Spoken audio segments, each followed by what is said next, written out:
pledge allegiance to the flag of the United States of America and to the republic for which it stands, one nation, under God, indivisible, with liberty and justice for all.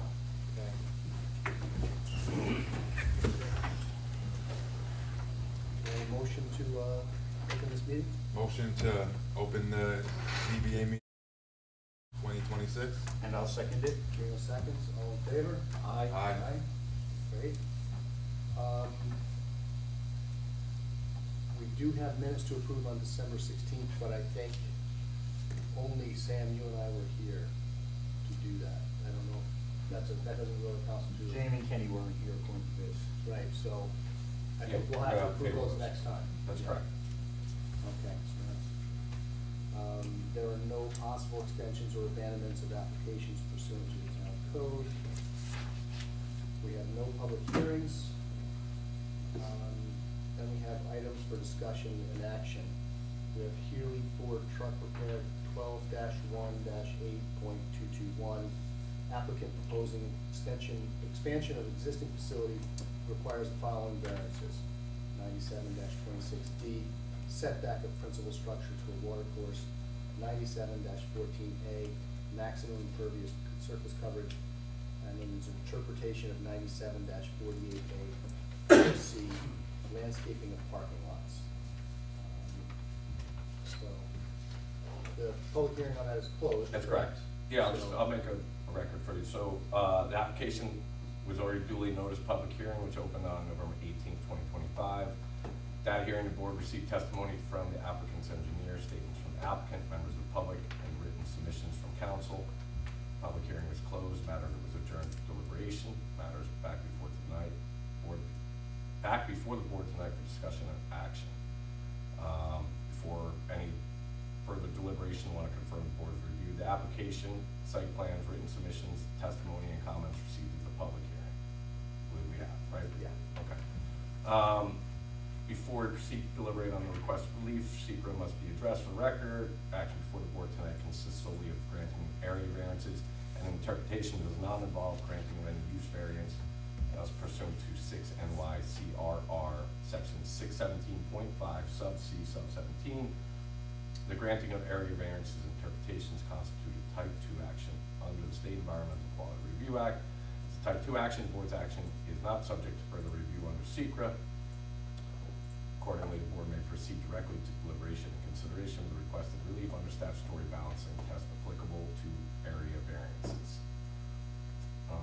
So with SECRA complete, now can consider the requested area variances. In doing so, you're required to weigh the benefit to the applicant against the potential detriment to the health, safety, and welfare of the neighborhood or community, considering and balancing the 5 factors set forth in town law, section 267-B sub 3, recognizing that no single factor is dispositive. So as we did the last meeting where we took action, we changed up kind of the format of or the flow of how we do this. So and it seemed to work pretty well. So if you want to, if there's any further questions or anything that's necessary from the applicant or any clarifications before I proceed on that, let's handle that now, and then I'll go into the first of the 2 requested area variances and go through the factors. So anything that Do you think it's where we do the area variances first or the interpretation? Or do you I would do the 2 area variances into the interpretation. That would be And I do have okay. a question for the applicant. Sure.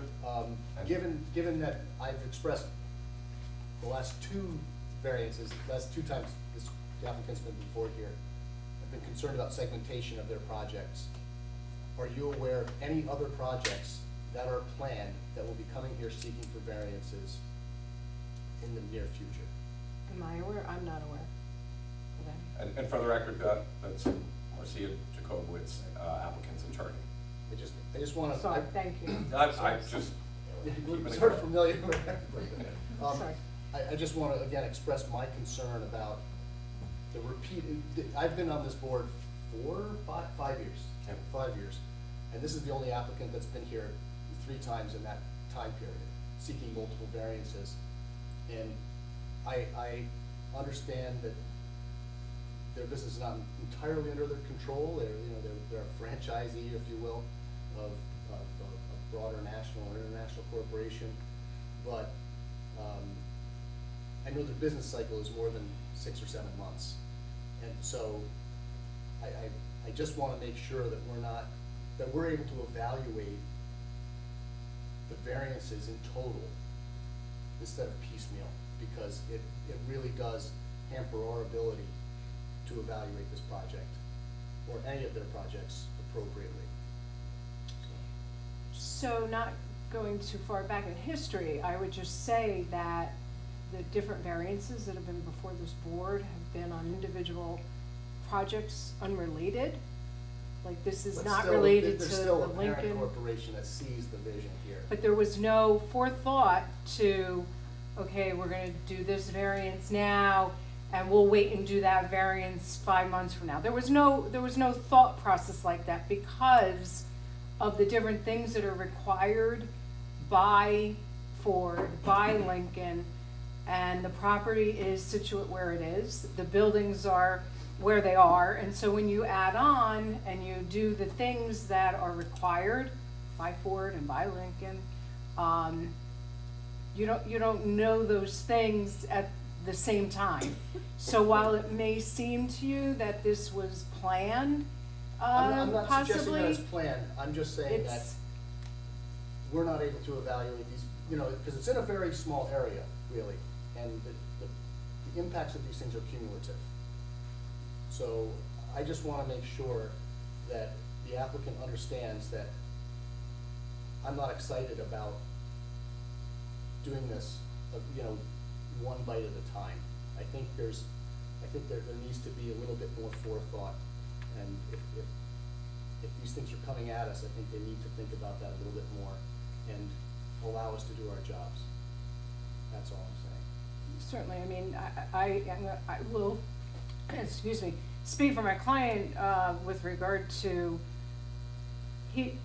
I've known, Mr. Kerner for a long time, and I know the Healy's as well. I would, be very comfortable in saying they would never want to do anything or intend to do anything that would prevent you from doing your jobs. They're not, surreptitiously trying to, get something by you. This is not, something that was planned, previously. There is nothing that I am aware of on the drawing board to come back before this board. And that's, I would just say that, I know they're good members of the community and all that stuff, it just makes our job difficult when. As we talk, segmentation at a certain point opens you up to Article 78 if it cascades into projects. So it's as much a, not some warning to the applicant that if it keeps going like that, it opens us up to potential issues. and I think that the planning board is very aware of that issue. And so this has to go back to the planning board. I mean, we're not even, I understand, I just we've wanted only to been there make that once, point, so, that's all. yes, I understand. Any other questions that anyone has? I know not everyone had the opportunity to read my submission the last time, which is why it got adjourned, so hopefully. And it's been acknowledged that your written submission was reviewed by the Yeah. board. I know you well enough. Go ahead. Newest member of the ZBA. Welcome aboard, Chris. Thank you so much. My name's Chris Healy, no relation to the Healy dealership. I Although growing understand up that. in the town of Goshen, you can imagine how many times I've been asked in my life, was I related? How Unfortunately. many times did you say yes? You know what? It's not me anywhere, I would've. Although it is my first night on the ZBA, it's not my first night in this room. I've been attending meetings for a few years now, and I also serve on the Environmental Review Board. I have seen this application and this applicant, and I was at the last meeting. You're looking for 3 variances. The impervious surface variance, to me, was pretty easy. You're allowed up to 70%, you're at 78.5%, but it's already there, and this addition adds nothing to the impervious surface. So it's at worst, a pre-existing non-conforming. And, I don't think there's anything we can do with that. There came parking versus storage. I really thought a parking lot was a parking lot. It's pretty simple. And then Mr. Brady threw his Jedi mind trick on us all when he said what if it wasn't a vehicle and it was storing something else? And also, Mr. Jacobowitz, you asked us at the end of the last meeting, you asked the board to look into the code as to what constitutes outdoor storage, and so down the rabbit hole I went. You're asking for for an interpretation of 9748A. Mr. Chairman, I think it's the wrong code. I think what they really should be looking at is 9714 sub D sub 5. That's our code that says material and equipment, if it's kept in an orderly manner, can be stored on the property not to exceed 10% of the whole lot. Okay, it's more than 10%.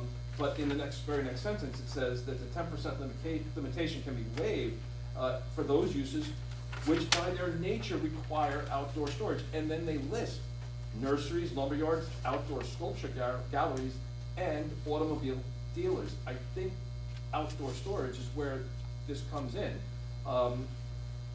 So I don't see this as a parking lot. I don't see why the town would require any of those landscaping or any requirements, because it's outdoor storage. This is the nature of their business.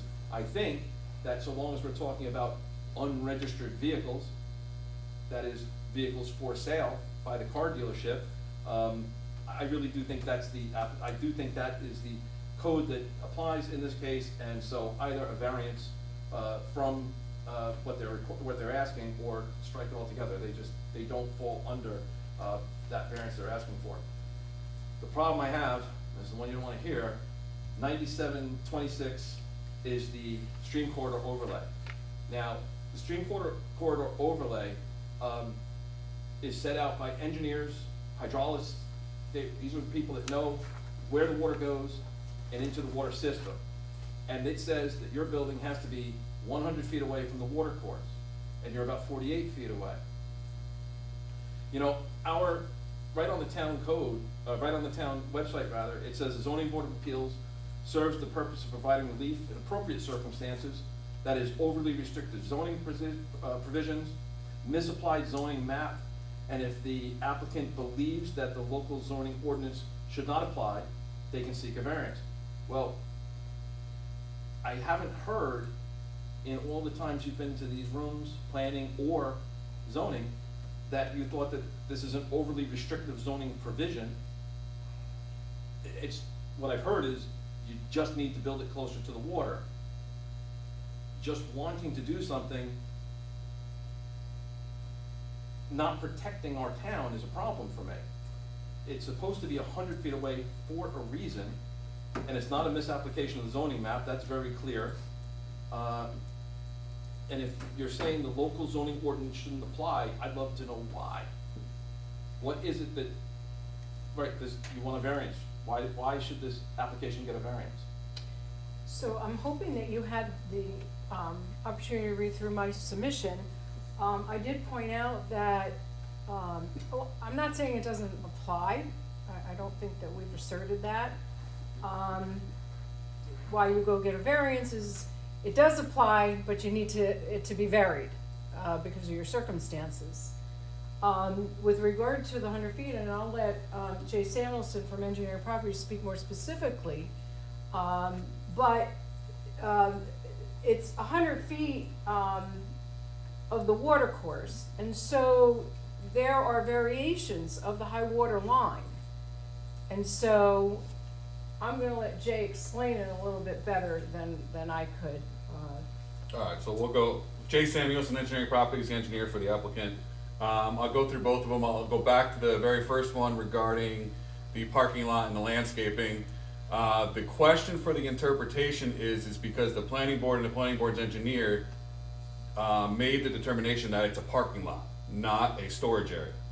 So I have his written comments that says this is a parking area that requires landscaping.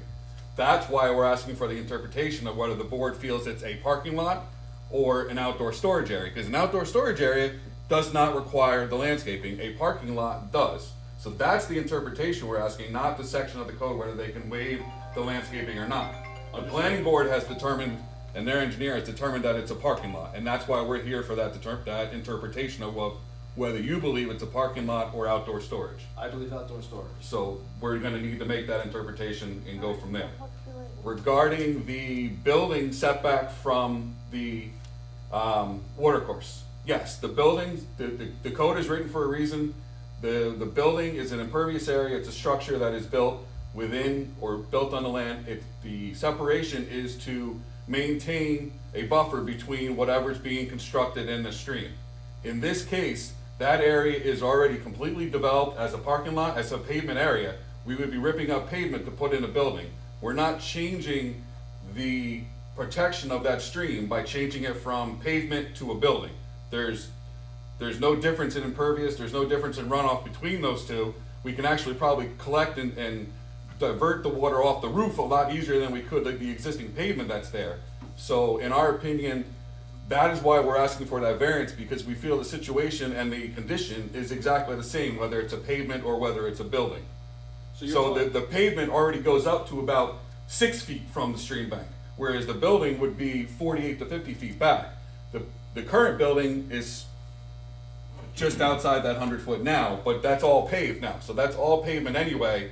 We would be ripping up pavement and putting in a building. It's still an impervious surface. So that is why we feel that the variance may be applicable and why we're requesting it. Not because the zoning is restrictive, it's because there's an existing condition that's already there that's not meeting the code, they're not meeting the intention of that code, in my opinion, but changing it from a paved area to a building is really no change in circumstance of what's there and what was the law was meant to protect. So you're seeing it as a building issue, a construction issue, if you will, and once constructed. The condition is the same as it is today. Okay, and what I'm saying is that I'm looking at it from a post-construction point of view. You now have a building within 100 feet of a waterway. And there's also in that section, when we talk about storage areas, you're not allowed to store hazardous materials in these buildings within 100 feet of a waterway. And we are talking about a garage, which oil, hydraulic fluid, transmission fluid, etc., stored in the building, and it will be within 100 feet of the waterway. If my fellow board members feel that this is a construction issue and not a post-construction issue, then I'll agree with you that there are things you can certainly mitigate any issues to the waterway while the construction is ongoing. But to read the code, and I may be reading between the lines, and only because I've read through the rest of the code where you say you can't store these hazardous materials within the 100 feet of the waterway, then now that's a little bit more of a problem for me. I will leave it to my fellow board members to make that decision how they feel about it. And if it's a post-construction issue and those are things they're concerned about, conditions could be made that any of those things that are stored inside that building have to be out of section of the building that's more than 100 feet from the stream. I don't think there's an issue with any of that. That's all I have, Mr. Chairman. Well, I apologize, I haven't got my phone or my listing my code with me tonight, unfortunately. But as it reads, it's a setback of a principal structure. A parking lot is not the same as a principal structure. Correct, and I understand that, but the intent is to protect the stream. That's the whole point of the stream corridor overlay, is to protect the stream and provide areas of natural area before any development to that stream. And what I'm saying is that's already developed and already paved. So the end result of protecting that stream is not going to change between whether it's paved or whether it's a building. And that's my opinion. We don't have our engineer Correct. to confirm what you're saying, but I'm not Correct. saying you're wrong. But okay. I guess my only comment is like, Jay, if you want to expand on it, you didn't really mention like the specific kind of unique nature of the property where the waterway is kind of bisecting the property and splitting it into two, which like does create I think a difficulty, a uniqueness on the property here that is what essentially predicated this entire variance. Correct. The stream that does bisect the site, it runs along the northern western side, coming from 6th Nav Station Road along the rail trail, and then basically makes a 90-degree turn, cuts perpendicular through the site, and then makes another 90-degree turn to go back in the same direction it was heading originally. But it does make an S through the middle of the site, just past where the existing building is, separating the two areas of the site that are developable in half. So to add on to this building in any other direction, going forward, we can't go forward because it's not our property. The existing building's almost at the front setback as it is already. Going to the north or the east, towards the rail trail, we would still be within that 100-foot buffer going that direction as well. So any direction that this building would look to be expanded based upon the current condition and the way that that site was originally developed and where that existing watercourse is, we would be within that 100-foot no matter what direction we went with the expansion of the building. So basically that limits it would limit the capability or the development or expansion of that facility at all to being nothing if we weren't able to obtain that variance. I just want to say, my concern has been the heating of runoff into that stream. I'm not certain that, as you assert, the building changes that dynamic much. You've already got pavement with more likely runoff. I think you're right. We can control the runoff better through the construction of this, and then not just have blacktop, which is just going to superheat that water and dump it into the stream, which is a real problem. So I'm saying I can appreciate your perspective. Thank you. And that would be a condition, right, that they control the runoff from the building then. Because the roof of the building can't be hot too. It would be, essentially would be a condition that we already generally have in there, which that's kind of the purview of the planning board too. Okay, yeah. Anything from screening to, redirecting and ensuring that doesn't happen. I mean, it's a consideration in the environmental portion of our analysis, but holding the feet to the fire is the planning board's. Okay. Do you have any more questions or comments? I'm good. I'm good. Okay, so why don't we start with the watercourse setback variance under section 97-26D. Start with factor 1. I'm not voting on this. Neighborhood character and detriment. Does the board find, and again, I note that contained in the question is the not just the general question of the character of the neighborhood, but try to incorporate comments from the previous meetings, including the public's commentary and written comments. Board find that the proposed setback variance will not produce an undesirable change in the character of the neighborhood, nor create a detriment to nearby properties. Where the site is developed for commercial use, the watercourse will not be altered or relocated, and no neighboring residential properties adjoin the affected area. You guys can deliberate further. Does anybody have any additional? You want me to read it again? Are you good? I'm good.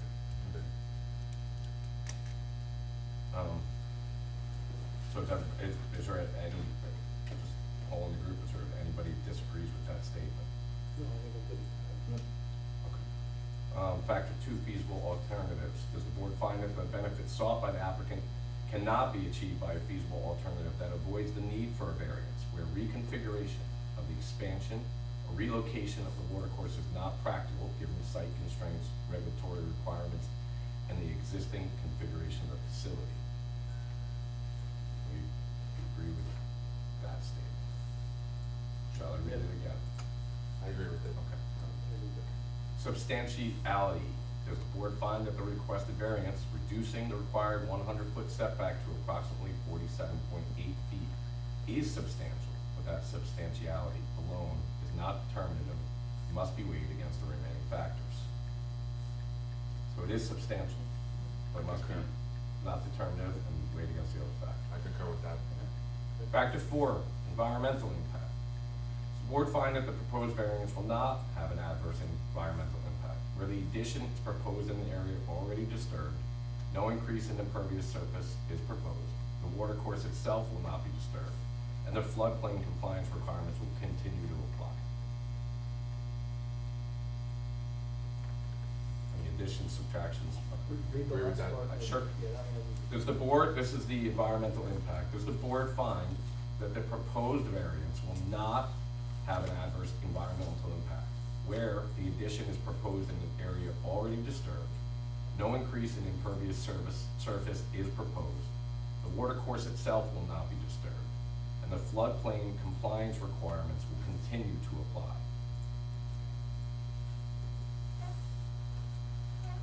And last factor, self-created hardship. Does the board find that the hardship is partially self-created insofar as it arises from the proposed expansion, that the existing building predates the applicant's ownership, and that this factor, when balanced against the others, is not controlling?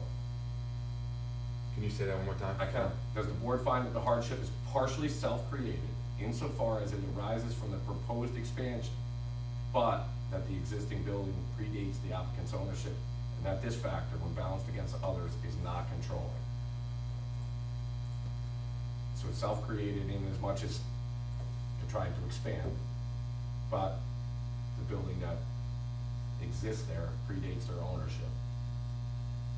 So short of destroying the current building and starting all over again, or making a smaller addition, and if neither of those work, then it is partially there, That is self-created. Generally, 95% of it is self-created in some form, you Sure. know, it's just a matter of, right, so is that a fair recitation? I think so. Yeah, yeah.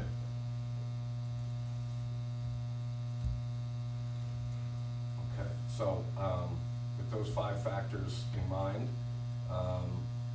is the board ready to vote as it relates to, that variance request? Yes. Yep. So go down just go right down, Sam, Trino to the top, okay? Sam, as it relates to, watercourse setback variance under 97-26D, requested area variance by the applicant, are you in favor of granting that requested variance? And if there's any specific conditions, what would they be? I'm in favor of granting the variance Okay. with no specific conditions. on Just the it. general conditions that are contained in, In what you just laid out. great. Trino, Same, granting it with what you said. thank you. Tom? Also. Okay. Moving on to variance request number 2 under section 97-14A, impervious surface variance.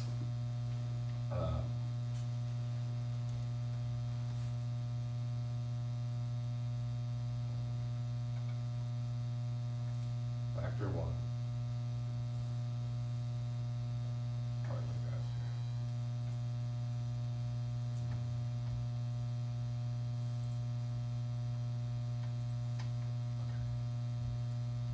Does the board find that granting the impervious surface variance will not result in an undesirable change in neighborhood character or detriment to nearby properties where the site is located in a commercial district and the existing level of impervious coverage has not resulted in demonstrated adverse impacts?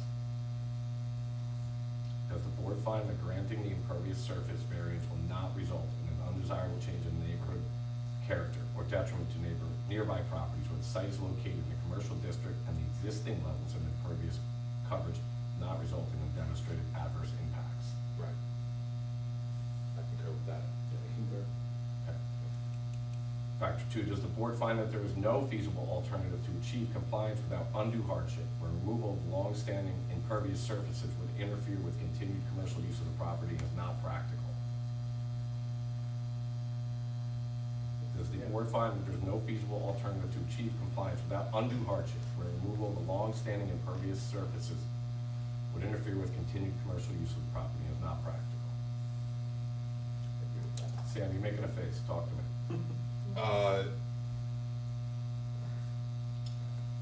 This is a feasible alternative factor. Right. And the basis of there being no feasible alternative would be that the alternative is removing the long-standing impervious surfaces, either replacing them with, If that's the case, then I definitely concur with the statement you made. If the alternative is that they can just continue operating business as it is currently operating, then I suppose that's potentially feasible, right? Right. If that's my mindset, but if you laid it out where we'd have to be removal of impervious surface, Well, then I could. well, let's, I would walk through it, I mean, that's what we're Yeah, doing. it seems to me that the amount of impervious surface is not changing. It's just The that, matter, it's just the nature Right. of the impervious surface. so ripping it up to put it back down is essentially, Like, or, you're replacing blacktop with a building, so you still have the same impervious surface. That's fine, if you read it one more time. I Yeah, think well, that would- okay. that'd so be does the fine. board find that there is no feasible alternative to achieve compliance without undue hardship, where removal of long-standing impervious surfaces would interfere with the continued commercial use of the property and is not practical? So the only way to achieve it would be to Remove somewhere, I concur, I concur. I'll try and write that better. This is a little down the road, I Okay. apologize, but is it gonna be impervious surface asphalt around the building when it's, after it's built? Or is it the building gonna take over every place where there was blacktop? No, there will remain, it's asphalt, the building will take up a small portion of the asphalt, it'll still be asphalt all the way around the building. Well, I wasn't, I remember, I missed the meeting before the canceled meeting. But there are things that can be put down to make solid ground pervious, if that's such a word. But if they're not asking to add any to it, so I guess it's. I think in there, the point is that already is down, right? So you're to require them to rip up what's already been They're not, allowed. they're not to- asking for extra. Right, right, that's, I think that's Yes. Right. the exact. Okay, succinct Right, way. I think what your statement encapsulates that. Yeah. This is substantiality, does the board find the variance from 70% to approximately 78.5 impervious coverage is not substantial in practical effect, as no increase in impervious surface coverage is proposed? It is not. The statement you just kind of made. You were looking ahead. Very good, Trina, very good. All right, does the board find that the variance will not have an adverse environmental impact where no initial impervious area is proposed and no evidence of drainage or runoff impacts attributable to the existing condition has been presented? It will not. And they're all kind of the same question, Right. in a way. All right, so, with those 5 factors in mind, I'm gonna go down the line. Sam, where do you stand on granting that particular area? Did you get the variance? self-created one? This is the variance in its entirety. Okay. Did I not cover self-created? Not this time. I did not. We knew you meant to say it, though. Thanks. It's the same question as the previous one. Does the Yeah. board find that the hardship is partially self-created so far as arises from proposed expansion? But the existing building predates the applicant's ownership, and that this factor may be balanced against others is not controlling. Right. It's the same Yep. question as the previous variance. All right. So, with those 5 factors in mind, Sam, where do you stand on granting the area variance request? My vote is to approve and grant the area variance for the impervious surface. With the general conditions applied? Yes. Trino? As said by Sam. Tom? Yes, same. Okay, great. Now we move on to the interpretation.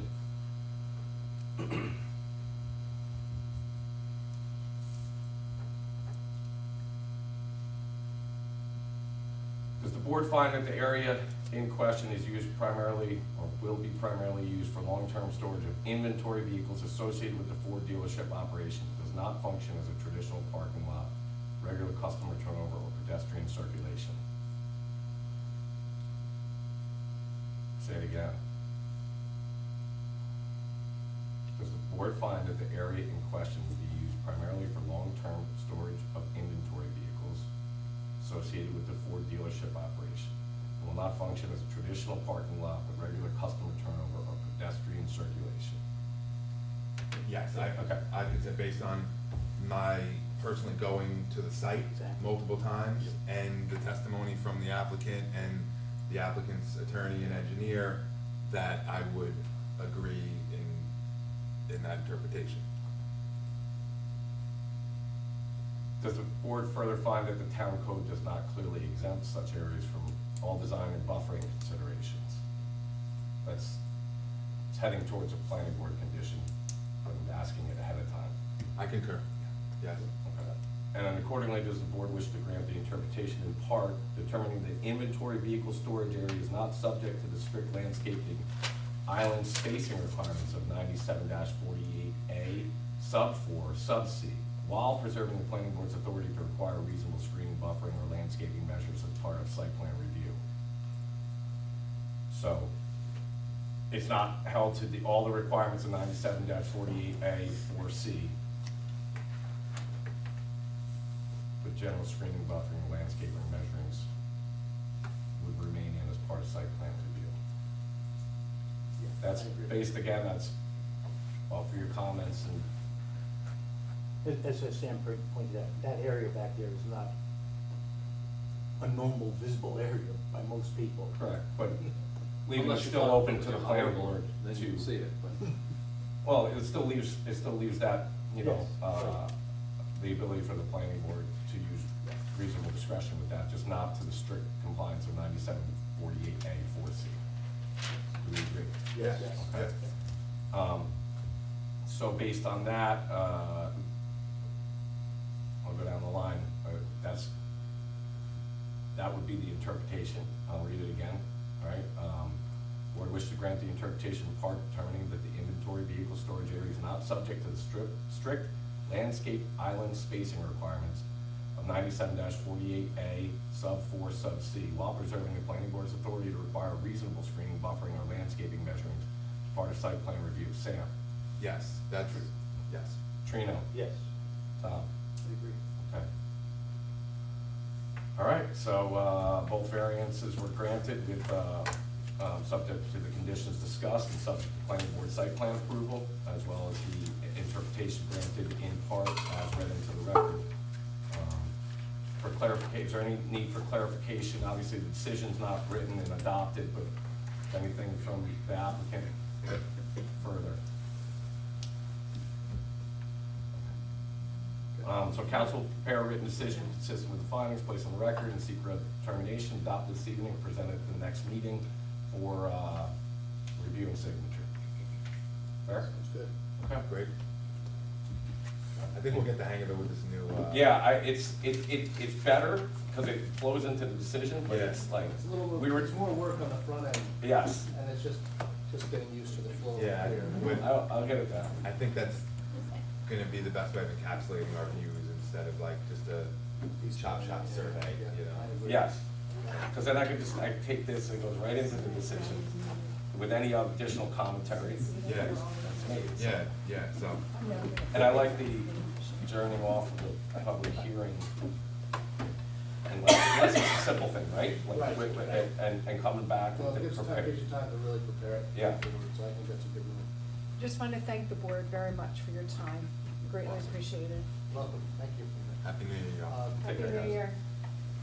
I know we don't have anything else on the Yeah. agenda. Before we adjourn, I just got a couple little things. Of course. I want to remind everybody that on January 15th, we have a joint session with the planning board. What time is that meeting, Rory? What time is it? Mary, planning board is 7:30, 7:30, same time. town board is 7, planning board is 7. Okay. So that's on Turaga. Right. So take a little review of that. The 120 meeting for us seems to be a little bit in jeopardy of happening at all. In that 6.5 Station Road, public hearing was adjourned, but the secret has not been. That's completed correct, yet. that's it, because We the can't- planning board, We sorry, can't go ahead. look forward to that, and then 6 and 8 Gumwood, we still have not received escrow replenishment, so we're not gonna move forward with that. I believe I don't know if they will get on to, they're close, I know the application's prepared, or the reapplication Yeah. containing the 2 other variances, and I believe they are replenishing, that's my understanding, but I can't confirm that it's happened yet. Good, and then on 2-3, we talked about having the Milburn public hearing, right?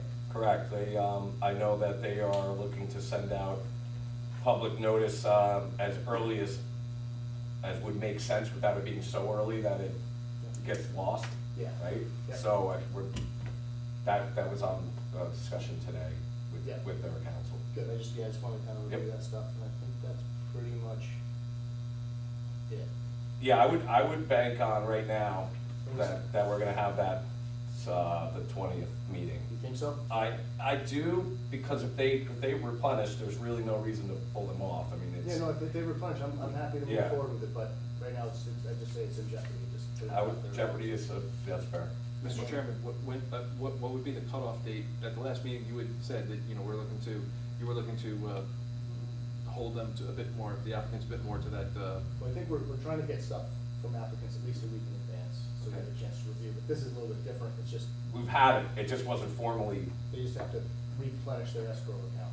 and they had to reapply. Right. The variance is, So we don't have the application yet. we don't, but we know what the variances are. They've been discussed, so it's not like it's a new application in form Right, only. but, to- yeah, but in substance, it's really not. So the question becomes whether or not they would get it in time to get the public.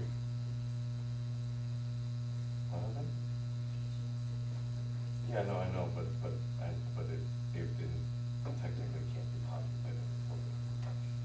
So, I just don't know if they'll get public hearing notice out in time. So I think we'll have a week notice at least, because they would have to be putting notice out in time for. so that week would. I think that's about, Yeah, we should 5-day have- notice, we should know. Okay. We'll just stay, I just wanna kind of do it. And then also, we're still waiting to sign the decision on 13 Cedar Swamp. I think that's still hanging out, according to Grace, so.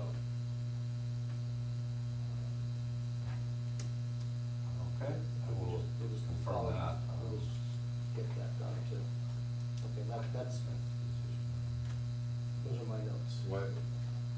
What's going on with the solar, what's it, Liberty the solar, at the public hearing from Is that not Milburn? Milburn. Milburn? Yeah, they have another name.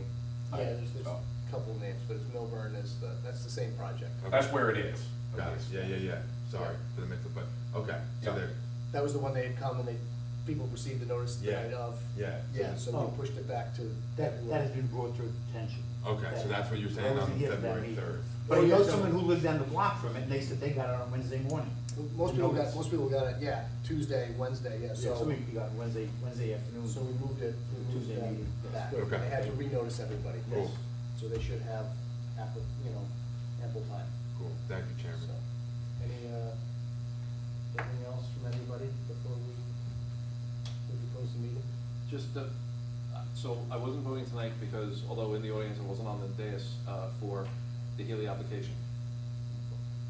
Is this, at what point will I chime in on a vote?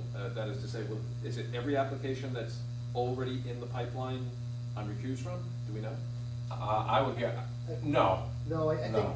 as long as, you've had time, I know you were in the audience, but I think as a member of the board, if you have time to really review everything you have at, you feel like you've really reviewed it, then we can start to incorporate you in. I do my homework, Mr. I know Chairman. you, I Yeah, know you do. and even I know the you do. commentary, having the commentary being able to be contemplated in a reasonable fashion by the rest of the group, right? So, Sure.